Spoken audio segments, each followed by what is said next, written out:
All right, my name is Pamela Scholzbeck. Welcome to the inaugural 5-minute reads with the 2020 debuts. We're going to be hosting this live event every Saturday at 7 p.m. Central Time. Our last reader of the night is Lainey Cameron. Lainey, take it away. Thanks so much. My name's Lainey Cameron, and my debut is called The Exit Strategy. And I don't have a paper copy yet where I am in Mexico, so we're going to see if you can see the cover here on the iPad. Almost. There you go. And it's coming out next month on July 8th, The Exit Strategy. And the short tagline for it is Silicon Valley, Sexism, and the Power of Female Friendship. And I'll give you a little bit of information about the book so that the reading makes sense.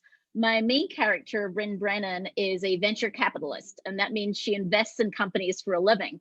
And she's just about to make a deal that is a career-making deal for her, and she's bet her whole career on this particular deal.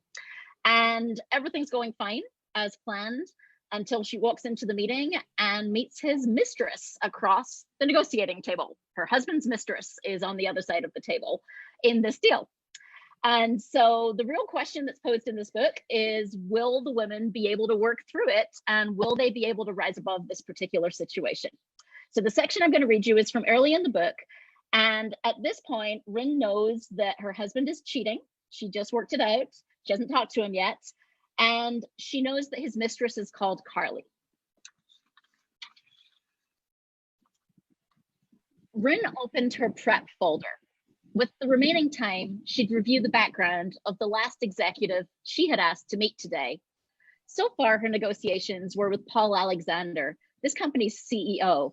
But funding a startup without evaluating the technical founder would just be bad business. Annoying that despite asking him twice, Paul claimed his coworker was too busy with clinical trials to join their prior meetings. Her fingers flipped to the section of the folder with management biographies. A photo of Carly Santos, BioLarge's co-founder and chief scientist, smiled next to a biography full of patents and achievements. Carly. Rin's skin prickled like the moment you notice inconsistencies in a company's accounts, or at night when you cross the road to avoid the man with the neck tattoo, and he follows you. She studied the photo. Carly was a common enough name. There must be hundreds, thousands of women named Carly in the Bay Area. Big doe eyes stared at her with a warmth that never showed in Rin's own photos. Her steely pose and leadership shots had become an office joke, with the other partners pushing her to smile just this once. But grinning on demand was not how a woman got taken seriously in a world where testosterone dripped down the walls. Rin ran her finger along Carly's waves of chestnut brown hair and studied the dimples in her smile. Miss Santos was gorgeous in an unassuming, wouldn't steal your husband kind of way. This woman, this professional, couldn't be Todd's Carly. That would be ridiculous. Spanish soap opera ridiculous. Trashy television ridiculous. Rin leaned over her keyboard and searched for the file of text she downloaded from Todd's phone. She didn't regret hacking into his account, not since yesterday afternoon when she'd listened to the impatient Valley Girl twang of the receptionist at his conference hotel. Again, I'm sorry, ma'am, but I can't keep repeating myself here no matter how many times you ask. I cannot arrange a massage for Mr. Runyon. Because he's not staying there? Like I said, I cannot disclose information about our guests, but I also cannot arrange the surprise you're asking for. Rin rubbed her eyes, then pushed on her stomach, trying to still the slithers of every reaction she'd tailspun through since yesterday, starting with incredulity, then questioning her own sanity, followed by checking his texts and panic after she read the messages from Carly. As if the real Rin, the one with everything under control, who understood how life worked, exited stage left at the exact second she learned Todd lied about where he stayed. Soulmates have nothing on us, he joked the night before he left, after delivering her Nutella toast with a kiss while they worked together late at the dining table. 10 years and still best friends. His fingertips caressed her shoulders, and that sunbeam of a smile snuck across his face. The sex ain't all bad either. He leaned over and closed her laptop in what had become a sign between them. No matter how hectic their work lives, they always made time for each other. She struggled not to reread his 5 reasons I miss my Carly Bear text on her computer while searching for his mistress's phone number. Perhaps if she studied their hundreds of messages, it might explain why he cheated, because so far nothing made any sense. She and Todd were happy, weren't we?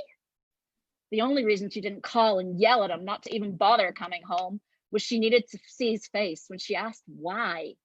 She noted the phone number, 10 simple digits to identify the woman Todd had been screwing for at least 6 months based on their texts. The folder trembled in her hand as she located the tab with the BioLarge team's contact information. She was being irrational, and yet it felt as if the paper might melt onto her fingertips. She wiped her palms across her skirt. It couldn't possibly be the same phone number. Hey. If you want to unmute yourselves, you guys. So that was our 5-minute reads, and we have a few minutes left. If y'all want to just go through one more time to say your name, the name of your book, and when it came out, where it's available for purchase. My novel is called The Exit Strategy, and it's releasing next month on July 8th. And it's also an award winner. I forgot to mention that. It actually won the Rising Star Award for unpublished women's fiction a couple of years ago. And it will be everywhere that you would look for a book. It'll be on Amazon. It's already up on bookshop.org. If you want to support indie booksellers, you can order the paperback there. It's on barnesandnoble.com. And it'll be on Nook. It'll be on Apple iBooks. It'll be on the electronic formats as well. All right. Thank you. Thank you so much for joining our first, this was like quickly cobbled together this week. Going forward, we are going to put together more of a diverse, because our 2020 debut group is a group of diverse authors. And each week we're going to have authors that have books way back from January of 2020 with a combination of books that are just coming out page. So thank you so much for joining us tonight. Happy Saturday, and we'll see you next week.